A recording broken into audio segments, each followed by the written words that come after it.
Rahayu, selamat malam semuanya. Rahayu mahasiswa, apa kabar mahasiswa? Baik. Nah, teman-teman, hari ini kita masih bareng dengan mahasiswa dengan tema kita mencari kebenaran Tuhan ya Mas ya.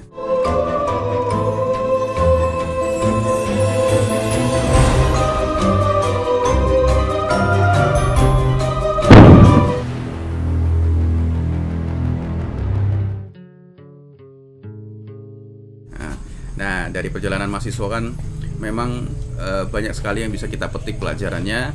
Nah, malam ini kita mau melanjutkan cerita yang sebelumnya. Kemarin kalau kita sudah menceritakan tentang mahasiswa tuh dari 2010 sampai 2011 Mas ya. Nah, sekarang kita mau lanjut lagi Mas di tahun 2012-nya itu. Jadi mahasiswa di 2012 itu kemana saja, apa yang mahasiswa lakukan, lalu bertemu siapa saja Mas?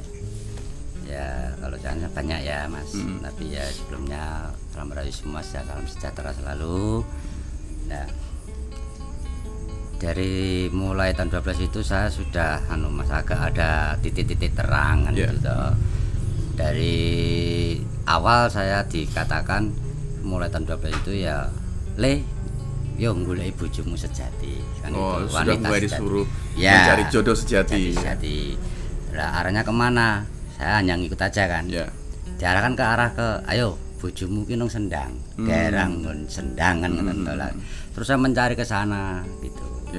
Lah terus di sana itu ya saya tahu saya mencari wanita sejati itu kan yang dikatakan wanita sejati itu ya sangat wanita yang sangat setia dan gini kan tahu saya gitu manusianya kan gitu. Semangat lah pada semangat ya. Karena suruh nyari wanita ya. Atau nyari jodoh lah ya. Ya gitu sampai dikatakan wah pokoknya gini ya saya ikut terus nyampe di sana itu tidak itu tapi kok malah kayak waktu nyampe di tempat-tempat Sendang itu saya disuruh meditasi kan itulah di tempat itu meditasi saya ya disuruh pokoknya minta palilah lah yang ada di situ katanya minta itu ditemukan wanita sejati itu tapi ternyata ya nggak ketemu juga sih nggak ada yang nemuin atau nggak apa lah sampai aku tanya-tanya sama orang-orang situ ya tahu ndak mbak Mas mbah wanita kayak gini nggak ada kan gitu lah terus loh nggak ada jangan gitu katakan gitulah ada yang lah akhirnya aku pulang ya itu terus sampai ke Sendang lagi disuruh ke Sendang ya yang tahu itu ya Sendang Senjoyo terus ke Sendang Beji Jogja Sendang Nyatnyono kan gitu ya pokoknya yang Sendang urusannya Sendang itu air semua itu ya yang intinya ada air pokoknya tempatnya wanita mandian itu ya sepikir manusianya kan pasti begitu Mas lah terus sampai ya terus akhirnya saya sampai selesai ke Sendang itu saya baru dapat dituntun wanita sejati itu sebenarnya apa Toli sebenarnya dirimu sendiri hanya gitu sebatas itu aja lah terus suruh ngelanjutin lagi kan itu sekarang gimana wis pokoknya saya ngikut pokoknya saya ngikut terus dituntun itu sampai akhirnya saya diarahkan ke Jogja lagi baru terus ke Jogja lagi wanita jatimu ada di kerajaan gitu loh ini kemarin Sendang yang saya kira nggone kerajaan wah lagi di luar nalar lagi wah ini pasti ndak karuan ini nanti tapi saya tetap ikutin aja lah terus sampai di sana katanya ya ada di dalam keraton gitu lah saya berusaha mencoba masuk lah maunya masuk sampai akhirnya cara masuk ndak bisa lewat gimana akhirnya kan ada pagelaran wayang atau padahal apalah kalau tiap malam minggu atau hari Sabtu itu saya suruh masuk ke situ beli tiket saya masuk saya harus lihat sampai saya ke belakang saya sampai ke depan pojok lah sampai jalan-jalan mencari itu tapi tetap tidak ketemu kan gitu terus akhirnya dikasih tahu lagi nggak ada ayo pulang nah, terus pulang apalagi ini yang sampai akhirnya saya disuruh romomu apa istrimu itu wanita sejati itu adalah anaknya Kapolda. Sampai memang bener ini bilang Kapolda. Waduh, ini apa lagi ya lah. Terus saya ke tempatnya kepolisian acarkan ya apa itu ke Pak Kapoldanya itu tapi tidak mungkin nyampe, tidak mungkin bisa ketemu kan bersada brosur saya tahu.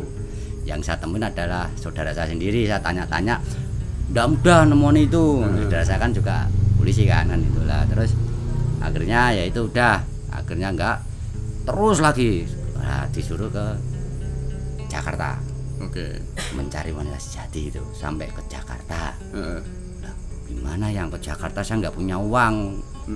Uang tuh pun nanti kalau sana tuh harus pakai uang banyak ini.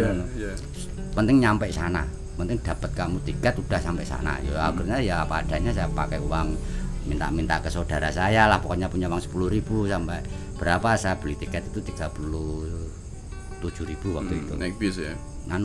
Kereta. Oh, naik kereta. 37.000 naik kereta waktu itu. Saya turun di sana lah. Dari situ saya sama teman saya tapi ya teman saya yang damping saya yang mungkin takutnya ada apa-apa karena orang tua sudah agak percaya sedikit kan. Akhirnya malah disuruh jalan terus dari jam 5 pagi sampai hampir jam 10, nggak boleh minum, nggak boleh makan karena ya mau makan mau minum gimana, udah punya uang udah habis. Akhirnya jalan diarahkan kok malah tahu-tahu kok ke tempatnya itu, kok suruh ke Bu Mega.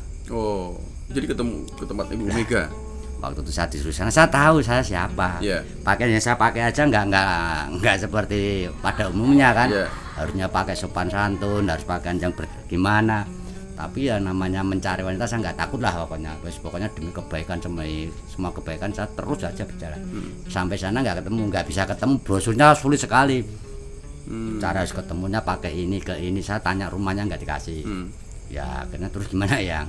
Terus jualan lagi, diarahkan lagi ke itu Pak Permadi kan itu tuh. Jadi di Jakarta tuh banyak ketemu tokoh-tokoh lah istilahnya ya. Ya banyak ketemu ya, yang khususnya mungkin nggak tahu lah yang ada hubungan apa. Wong saya tuh tidak mengerti kan, saya hanya kayak raga itu seperti wayang ya, seperti wayang kan ada yang menjalankan lah. Saya ikut, yang penting kebaikan semua yang saya minta. Tapi kalau saya ada dituntun jelek saya nggak mau. Nah, akhirnya saya temui Pak Permadi, ternyata di sana ya bisa ketemu malah di tempat itu. Waktu itu kerjanya di kantor Gerindra kan di Ragunan. Saya ke sana, akhirnya saya bisa izin itu, minta tulis laporan. Pak Permadi mengizinkan saya ketemu. Terus kita ngobrol sama Pak Nurdi, banyak lah yang diobrolkan. Sampai tanya itu ini, saya dibilang kamu jangan ngaku yang ini loh ya, kamu masih muda loh, kamu bisa mati muda ya gitu. Waktu itu Pak, mati dan hidup itu saya sudah merasakan, saya itu kayak orang mati tapi hidup. Jadi saya nggak gimana, yang saya inginkan, yang saya cari itu ya wanita jati saya itu semula tetepan. Sampai akhirnya saya dikasih tahu Pak, Mas, wanita sejati itu sebenarnya ya dirimu itu loh. Kok sama yang diberitahukan sama yang nonton saya kan gitu. Berarti Pak Permadi ini bukan orang sembarangan juga ini. Ya pikir saya gitu lah. Terus ngomongnya ngobrol terus sampai dia tanya ya udah Mas, saya doain mudah-mudahan kamu apa yang kamu tuju kamu capai bisa tercapai. Akhirnya ya udah saya pulang, tapi saya enggak punya apa, tapi dia tahu kalau uang saya itu ngepres itu loh. Cara nggak punya uang lah, katakan uang ngepres, kalau mau beli anu nggak bisa lah, dikasih waktu itu ya adalah untuk beli tiket aja katakan. Padahal nggak ada unsur kita mau gini-gini ketemu dulu. Lah setelah itu saya pulang yang di mana tempat wanita sejati. Lah yang terakhir yang agak mengherankan saya itu diajak ke tempat lokasi orang-orang yang jual itu kan itu tuh ya, katakan sekarang itu apalah kayak tempat Sugihan. BTS. Oh, oke. Oh, tempat itu ya. Prostitusi ya. Prostitusi. Loh, mosok saya turun gitu loh. Dari yang raja sampai ke ini, sampai ke tempat ini kok sampai akhirnya ke tempat itu ya. Akhirnya saya mencari juga. Saya cari seperti apa, saya tanya sama ini. Yang saya cari pokoknya yang rambutnya panjang, ciri-cirinya ini kan gitu. Waktu itu ya itulah. Saya terus ke sana, akhirnya ya sampai masuk ke dalam, sampai saya tanya enggak, ya akhirnya enggak ketemu juga. Setelah itu saya pulang lagi, udah pulang jengger lah pripun kula ngoten meh terus ya ora goleki nggih kula nderek mawon lan ngoten to ya, ditambahin lagi wanita sejatimu iki ya kabeh ana ngrasa akal pikiranmu sing manunggal lah kan tambahan lagi to setiap habis keluar itu saya mendapatkan tambahan pituntun gitu. Loh lah kok yang kok bilang kok sampai saya suruh ke situ lah winggir. Dadi nyoba ujiane nek kowe memang satria tenan dicekek mau ya berarti kowe memang bener golek sejati ya kan gitu. Berarti memang proses yang dilakukan yang dijalani mahasiswa itu adalah bentuk ujian para eyang ini untuk menguji keseriusan dan keyakinan mahasiswa sendiri ya. Iya betul. Oh gitu. Jadi berarti ada kaitannya dengan gong susuing angin itu Mas Yani ya sebenarnya. Ya itu kan kalau sudah mencari yang kebenaran itu kan. Tapi kalau yang mencari wanita sejati belum sampai tangan situ. Masih anu lah, ini masih. Lalu terus setelah itu kemana lagi diarahkan sama ini? Lah akhirnya saya tetap kembali lagi ke Jogja. Nah. Terus ke Jogja, setelah selesai Jogja saya suruh ke Parangkusumo. Katanya ya seakan-akan siapa tahu dapat petunjuk dari ibu. Padahal saya sudah nggak ada lagi katakan itu hubungan lagi dengan Parangkusumo kan, katakan saya kayak lewatan gitu loh, kayak perjalanan kemarin itu. Tapi saya tetap meditasi situ. Lah terus itu tutno lakune ya le. Saya disuruh ya itu kembali. Kembali kemana tuh? Lah pikir saya itu, loh saya kan belum selesai, masa saya sudah caranya kok wis bali toh ya, ngono toh. Setahu saya Bali ki meninggal gitu loh. Lah ternyata suruh ke Bali sana. Oh, suruh ke Bali. Iya. Wah, saya mikir lagi toh. Kembali biayanya ya mahal. Padahal kalau lewat-lewat situ katanya ada pemeriksaan ini, surat ini kan. Saya sama sekali kan nggak dikasih di bawah itu toh. Nah terus gimana, aku akhirnya disuruh minta ngajak temen lah pokoknya itu lah, tapi harus ada surat ini loh yang KTP lah katakan orang-orang manusia pada umumnya harus punya ini, kalau nggak ini nggak bisa masuk loh. Percaya ralit niatmu baik, niatmu becik kan. Belum semua sempat deg-degan Mas waktu di bis itu. Pong ada orang yang suruh jalan kok waktu itu ya nggak punya identitas, tapi kok nggak taunya lurus saya bisa gitu loh. Pengayuman saya bilang tahu nih salah saya, benar-benar saya salah. Nah sampai terus ke situ, saya turun dari terminal itu, saya langsung menuju yang saya tuju, yang saya cari itu dikasih tahu ada wanita, ya lumayan toh dia buka praktek. Kalau di sana dikenal juru wajik apa gitu loh. Saya tahunya itu apa saya juru wajik apa ya itu lah. Terus saya nyampe, namanya waktu itu kok kebetulan ada Setiawatinya. Wah apa ini wanita setia, wanita sejati kan itu. Nggak tanya saya ngomong gini malah marah dia. Saya dimarahin, Mas mana ada wanita mau sama kamu kayak gini, enggak lihat pakaian saya kayak gitu kan itu. Nggak ada Mas wanita itu kamu ditipu, kamu sama yang nuntun kamu siapa itu, loh setan, katakan gitu lah. Saya terus gini Mas, nggak sengaja lah bang saya tuh, Mbak ya maaf ini saya walaupun saya begini saya tahu loh di sampingnya Mbak itu ada leyak loh, saya gitu toh. Saya langsung ngomong leyak gitu lah, loh gitu kaget terus gara-gara jenengan bisa lihat gitu. Padahal kalau saya minta nggak bisa, tapi kalau ada kebetulan aja itu ada leyak, itu ada kakek ya gitu toh. Justru Mbak itulah yang yang nggak jelas gitu. Tapi ya wah, tapi nyawa kayak di sinilah. Wah ini di tempat siapa? Ini di kota mana kan itu teman. Tapi saya nggak takut karena tujuan saya baik hanya itu, kebaikan aja lah yang saya bawa. Mudah-mudahan saya bisa. Ternyata setelah pulang dari itu Bali ya suruh nyari ke sana lagi, ada 3 yang saya temuin. Ya yang satu ada yang ngaku Ratu Mas, yang ngaku gadis Pimitan, sampai anaknya Pak Lurah. Wah saya dimarahin bener sama anak indigo yang namanya anak Pak Lurah itu. Ya, saya katanya suruh duduk sini. Nah, namanya saya tuh nggak tahu apa-apa kan, saya suruh duduk sini sama bapaknya, tapi yang wanita Pingitan itu masuk. Siapa yang suruh duduk situ? Saya dimarahin betul. Lah itu saat jadi dibilang, Mas kamu hati-hati di sini loh, kamu bisa mati di sini. Kan saya tidak punya musuh dan saya tidak ingin punya musuh. Tujuan saya mencari wanita jati saya ingin ketentraman kan gitu. Udah sekarang udah selesai aja, udah sana. Itu kamu untung kamu masih ini ya, ada yang bawa Pak Ketut diantar Pak Ketut. Lah terus akhirnya aku pulang. Pulang saya ke Semarang lagi lah katakan waktu itu ya Mas, pulang ke rumah orang tua, enggak punya rumah. Saya akhirnya pulang ke rumah lagi, saya dapat lagi pituntun dan itu toh. Ini loh ya Bali kabeh berarti wis ketemu sejati ning awakmu. Jadi akal pikiran karo rasamu ku wis bener-bener manunggal ya, itu tahun itu. Tapi saya belum sempat, masih bingung lah intinya, masih ini mau apa ndak nalar lah pokoknya, ndak masalah. Saya benar-benar bukan orang spiritual ya. Saya bukan orang yang berpolitik atau orang politik atau orang punya derajat apa, pangkat apa. Saya hanya orang benar-benar orang biasa, sudah ndak punya apa-apa. Saya sudah dikasih orang tua gini-gini, saya habiskan ya cerita kembali lagi dah. Harusnya saya itu walaupun orang tua saya itu masih sekarang ya ada lah katakan cukup lah ya, tapi kan saya sebagai anak yang sudah kelewatan itu saya merasa. Jadi banyak. Waktu di Bali jadi kan bertemu dengan beberapa orang ya, beberapa orang. Nah pada saat di sana itu seperti apa sih Mas? Jadi perjalanan yang jadi kan tadi kan ada beberapa mengalami hal-hal yang istilahnya kurang mengenakan lah ya. Tapi kan itu kan kita tidak ada maksud apa-apa, Ya. hanya menceritakan kisahnya sendiri. Ini dijadikan pelajaran untuk kita semua, Mas ya. Jadi pelajaran dalam artian ya dulu saya pernah bilang kita tidak pernah tahu niatan seseorang itu apa, ya kan. Nah, Mas Siswo pada saat di Bali selain bertemu dengan 3 orang itu sempat ketemu siapa lagi, Mas? Ya ada, tapi ya itu ya. Setelah kan pulang dulu ya. Setelah pulang saya terus dapat dituntun lagi, suruh kayak orang meditasi tapi di tempat rumah lah, Setelah itu saya lagi-lagi ke Jogja lagi. Ke Jogja lagi? Ya ke Jogja lagi, ya ke Jogja. Pokoknya saya minta doa sudah yang leluhur sana kan itu. Pokoknya sebelum kemana-mana saya ke sana dulu. Setelah itu saya diarahkan lagi ya, ketemu sama siapa itu paranormal, para kesepuan ya, terus yang saya temuin itu ya sampai ke tempat apa itu pesugihan.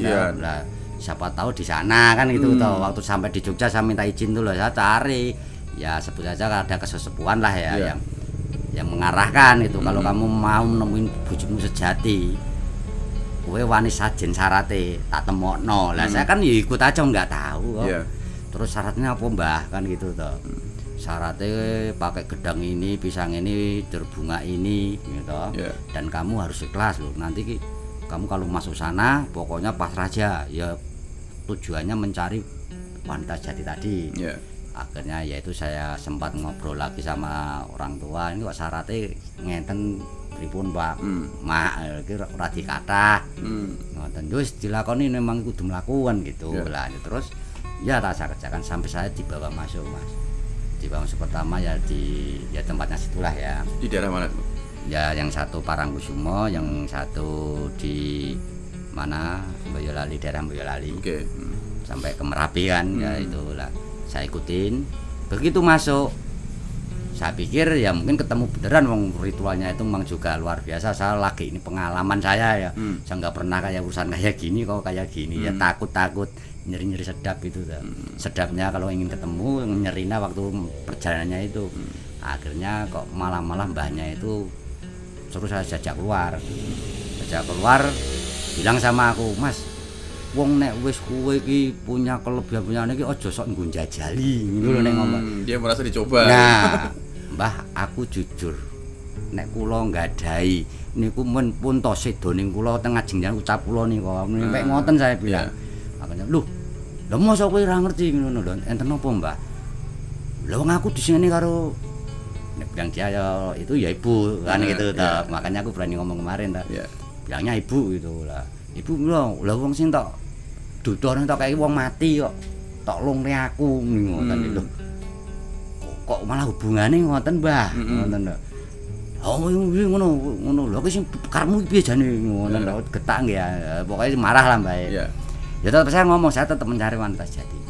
Akhirnya bar dia tuh saya pulangnya saya sama waktu diantar orang tua loh, pulang ke Semarang lagi ya dong. Setelah pulang ke Semarang, terus dia tahu-tahu pagi-pagi telepon, dia baru saja ditemuin sama Nyi Roro Kidul, dia dihajar, dia nggak bisa jalan. Bener. Ya, orangnya tadi, orang bayi tadi ya nggak bisa jalan. Ini bener nyata. Kalau dia itu mungkin bisa ditemuin. Nah, dia kakinya yang mana itu yang sini bengkak itu. Lah terus telepon, Mas ini aku baru diajar sama Roro itu, katanya kamu ini katanya itu. Ya udah aku sana kan malah akhirnya aku hanya cuma jaluk tak suruh minta ngapura sama Gusti, terus tangan saya tuh nggak tahu hanya megang gini. Setelah ngobrol dia suruh mandi itu kok bangun-bangun hilang. Sembuh langsung. Sembuh pokoknya jalannya nggak maunya bisa jalan, agak bisa jalan terus bisa jalan, ngobrol lagi lah ya. Lah setelah itu saya selesai sampai ke Parangkusumo. Sumpah saya diarahkan waktu itu ya mau ditemuin, ya kamu jadi tunggu gitu loh. Syaratnya saya suruh bayar uang tuh waktu itu 5 juta. Waduh. Saya bilang saya nggak punya apa-apa Mbah. Udah gini aja Mbah, Mbah sing ngragati engko nek umpamane ketompo to no perang pun men artone men pendet nek diparingi harta. Nek diparingi lah kula tak mendet bojo jati kula pun niku mau tenan ora estu Mbah ngoten lah ditindakno disarati dikasih bunga, dupa sama banyak sana semua lah, sampai saya minum kopi, makan dikasih sana. Akhirnya yang terjadi apa Mas, waktu saya dibersihkan, ini saya bersihkan ya Lah kan kuotornya ngikutin gym semua, gym Mbah gitu toh. Terus waktu di pantai itu, waktu diajak ke pantai tepatnya ya di tempat bahwa itu pemarkiran kapal-kapal cari ikan itu. Yeah. Bus gitu lah, nggak taunya yang ngambil depan Mbah, yang ngajeng menika ngatos-ngatos nggih Mbah, wis iki yo tak buang elek sisan iki.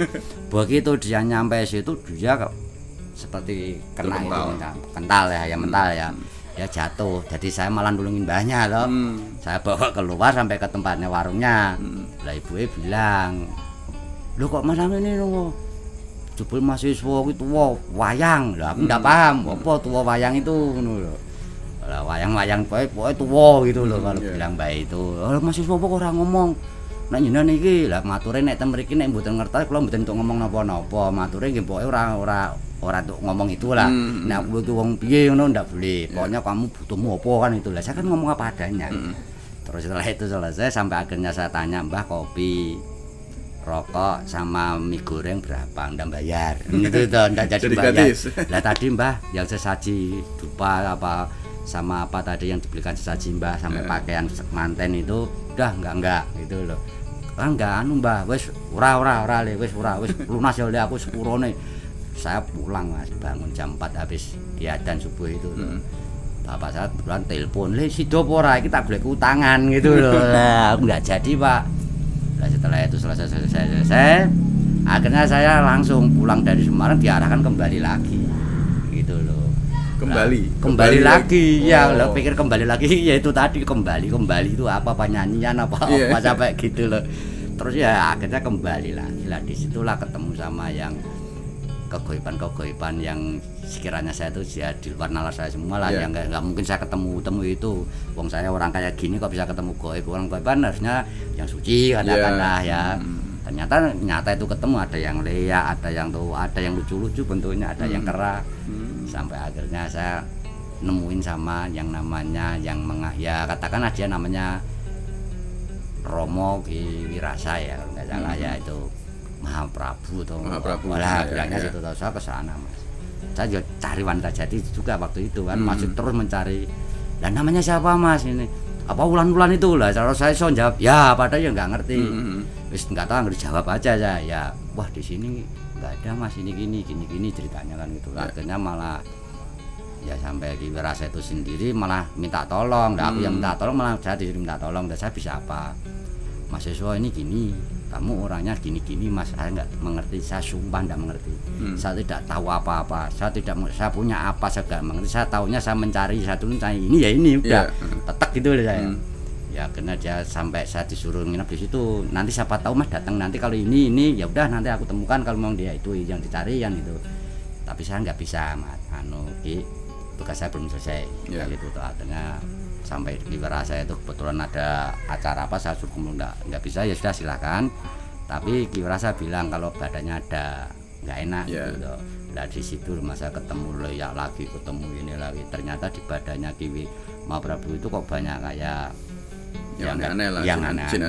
Menurut muridnya itu yang namanya Aji itulah, Mas Aji itu yang mengatakan bahwa ini kena santet gitu. Santet, saya sendiri kalau dengar santet kan merinding saya. Wah takutlah katakan itu. Ternyata saya nggak tahu lah, pokoknya minta tolong. Terus saya nggak bisa apa-apa. Udah aku percaya, coba lihat, saya nggak bisa lihat ya gitu. Tapi begitu saya siapa Mas Haji itu saya ajak minta tolong itu, ternyata Mas Haji ngomong apa saya nggak tahu bahasa apa sana. Tahu saya juga lihat itu dengan mata, loh ini ada ini gitu loh. Padahal saya minta kan nggak bisa gitu. Nah, saya ambil, tapi wujudnya kan bentuknya goib, tapi kalau saya lihat itu ternyata kayak itu loh, kaki 1000. Terus ada lintah, ada ular kecil. Saya ambil semua, saya makan gitu dah. Lah yang tahu-tahu kegoiban tuh pada nah ya loh, pas dimakan itu loh.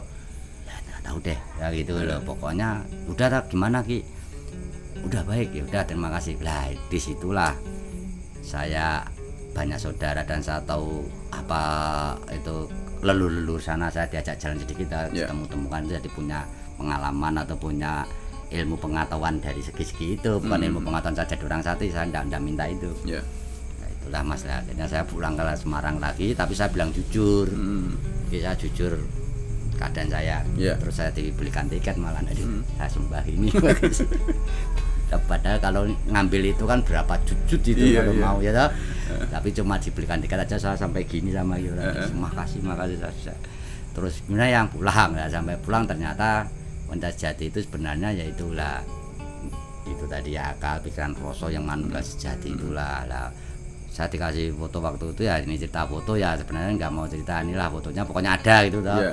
Saya buang di situ, selesai di sini di tempat itu pantai itu penyeberangan itu di daerah Banyuwangi. Ya, penyeberangan di Gilimanuk itu, nyampe Gilimanuk sampai ke Ketapang itu toh. Saya buang di situ. Ya udah terus masuk aja tingkatannya ketiga itu. Ya gimana ya? Terus saya harus gimana kan gitu. Wis nemoke sejati ning wanitamu. Loh, maksudnya nopo yang kan gitu. Padahal dari sosoknya sendiri belum ketemu, belum tahu malah ya. Belum tahu, benar-benar belum tahu mania apa adanya loh saya. Enggak tahu. Ya tahu saya cuma dipamerin aja lah, dikata orang cantik rambutnya panjang. Jangan-jangan peri atau kuntilanak ya, pikir saya kan gitu ya. Tapi enggak taunya semua itu memang pada diri kita. Sosok wanita sisir rambut itu dengan kelembutan itu dengan pelan-pelan kita cara melakukan apapun, hidup apapun jangan kesusul cara wong mlaku alon-alon. Bayi lahir kan ngono sinau. Jadi anak kecil yang baru lahir sampai anak dia itu bisa berjalan terus itu pelajari. Nah, terus Mas sampai itu ya saya pulang lagi lah ke Jogja lagi, ganti tahunnya ke Jogja lagi kan. Masuk 2013 tuh. Iya, masuk ya. Kalau ceritaan 12 itu wah ada banyak sekali. Sampai ke sana. Ke Banten gitu lah kalau saya ceritakan itu. Tapi itu belum ketemu sosok jodoh sejatinya itu. Tapi cuman baru dikasih clue-clue aja ya. Semua ada di. Tapi belum ketemu. Belum. Sampai akhirnya gimana tuh kelanjutannya ketemunya tuh? Itu akhirnya 13 ya. Mas lagi ke keraton. Izin lagi, soalnya jati izin sama siapa ya, tapi saya duduk ini yang leluhur yang nonton sing bau reksol dia kan kata klonyen palilalasasi klonyen pengayoman ngoten lah. Terus pulang dari situ lagi ada pituntun ke Jakarta lagi kan itu katakan ke sana itu yang bisa temuin itu Pak Permati lagi, nggak tahu ada apa dengan Pak Permati, pokoknya saya nemuin dia yang katakan ya sampai dia saat belum saya ke sana saya telepon dulu tapi yaudah saya nggak mau banyak bicara. Banyak orang yang gini katakan orang tahu 400 orang meninggal katakan gitulah ya. Kamu mau yang keberapa? Katakan itu udah permintaan Pak Permati apa? Kalau kamu berani Mas tanpa sesaji tanpa apa-apa datangkan Kanjeng Ibu Ratu sama Pak Karno.